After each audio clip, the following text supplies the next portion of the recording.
ಕೆಟ್ಟು ಹೋಗಿ ತೊಗಾಡಿ ಅವರನ್ನು ಬದುಕಿ ಸರಿಸುವಲ್ಲಿ ಯಶಸ್ವಿ ಆಗಿದ್ದಾರೆ ಮೋದಿ.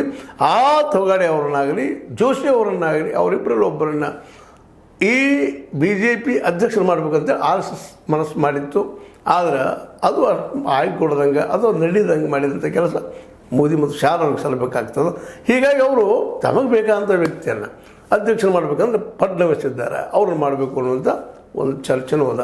ಹೀಗಾಗಿ ಫಡ್ನವೀಸರ ಬದಲಾಗಿ BJPಗೆ, ಅದರಲ್ಲೂ ನಮ್ಮ BJPಯ ಮೋದಿ ಮತ್ತು ಶಾ ಅವರಿಗೆ ಒಂದು ಏನಪ್ಪ ಅಂತಂದ್ರೆ ಇವ್ರನ್ನ ಮಾಡಿದರೆ ಅಡ್ಡಿ ಇಲ್ಲ, ಸೇಫರ್ ಸೈಡು ಜೋಶಿ ಮತ್ತು ತೊಗಡೆಯವ್ರಿಗಿಂತ ಅಡ್ಡಿ ಇಲ್ಲಪ್ಪ ಅನ್ನೋದು ಸ್ಥಿತಿ ಇದೆ.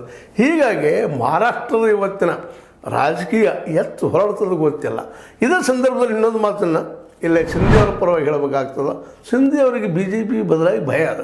ಯಾಕಂದರೆ BJPಯನ್ನು ತಬ್ಬಿಕೊಂಡ್ರೆ ಅವರು ಧೃತರಾಷ್ಟ್ರಾಲಿಂಗನ ಅದು ನಿಮ್ಗೆ ಗೊತ್ತದ. ಭೀಮನ್ನು ಹೆಚ್ಚಿಗೆ ಹೋಗಿ ಪ್ರಯತ್ನ ಮಾಡಿದ್ದ ಧೃತರಾಷ್ಟ್ರ ಕೊನೆ ಹಂತದಲ್ಲಿ ಅಂತೇಳಿ.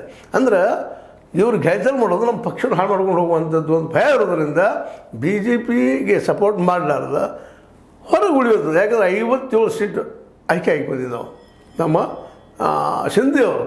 ಅಂದರೆ ಸಹಜವಾಗಿಯೇ ವಿರೋಧ ಪಕ್ಷದ ನಾಯಕರಾಗುವಂಥ ಒಂದು ಕ್ಯಾಬಿನೆಟ್ ಧರಿಸುವಂಥ ಸಾಧ್ಯತೆಗಳಿದ್ದಾವೆ.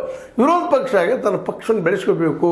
ಜೊತೆಗೆ ಮುಂಬರುವ ಬಾಂಬೆ ಅಂದರೆ ಮುಂಬೈ ಇಲೆಕ್ಷನ್ ಅದ, ಅಲ್ಲಿ BMP ಅಲ್ಲಿ ಮುಂಬೈ ಬೃಹತ್ ನಗರಸಭೆ ಅಂತಿರೋ ಪಾಲಿಕೆ ಅಂತಿರೋ ಆ ಪಾಲಿಕೆ ಇಲೆಕ್ಷನ್ ಅದ. ಹೀಗಾಗಿ ಆ ಇಲೆಕ್ಷನ್ದಲ್ಲೇ ಮುಂಬೈಯಲ್ಲೇ ಹೆಚ್ಚು ನಡೆದು ಶಿವಸೇನೆ ಜೊತೆ ಹೊಂದಾಣಿಕೆ ಮಾಡಿಕೊಂಡ್ರೆ ಹೆಚ್ಚಿನ ಗೆಲ್ಲಬಹುದು ಅನ್ನೋಂಥ ಒಂದು ಆಶಾಭಾವನೂ ಅಲ್ಲದ.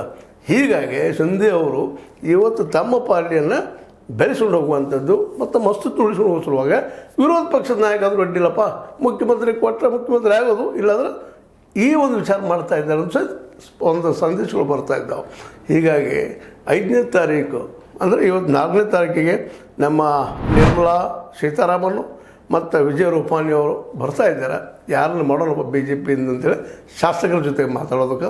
ಆದರೆ ಅದೆಲ್ಲಕ್ಕಿಂತ ಪೂರ್ವದಲ್ಲಿ ಇವೆಲ್ಲ ರಾಜಕೀಯ ಡೆವಲಪ್ಮೆಂಟ್ ಆಗ್ತಾ ಇದ್ದಾವೆ. ಇದೇ ಸಮಯದಲ್ಲೇ ಇಂಡಿಯಾ ಗಠಬಂಧನ ಅಂದರೆ ರಾಹುಲ್ ಗಾಂಧಿ ಆಗಿರ್ಬೋದು, ಉದ್ಧವ್ ಆಗಿರ್ಬೋದು, ಇವರು ಸಿಂಧಿಯವರ ಒಂದು ವೀಕ್ನೆಸ್ ಹಿಡ್ಕೊಂಡು ಅಥವಾ ಮುಖ್ಯಮಂತ್ರಿ ಆಗ್ತೀನಿ ಅಂತ ಅವರ ಆಕಾಂಕ್ಷೆ ಹಿಡ್ಕೊಂಡು ನಿಮ್ಗೆ ನಾವು ಸಪೋರ್ಟ್ ಮಾಡ್ತೀವಿ, ನೀವು ಮುಖ್ಯಮಂತ್ರಿ ಆಗಲಿ ಅಂತೇಳಿ ಒಂದು ಗಾಳ ಹಾಕಿದ್ದಾರೆ. ಆದರೆ ಎಷ್ಟು ಮಟ್ಟಿಗೆ ಯಶಸ್ವಿ ಆಗ್ತಾರೋ ಗೊತ್ತಿಲ್ಲ. ಯಾಕಂದರೆ ಸಿಂಧಿ ಸಾಮಾನ್ಯ ಗಡಿಯಲ್ಲ.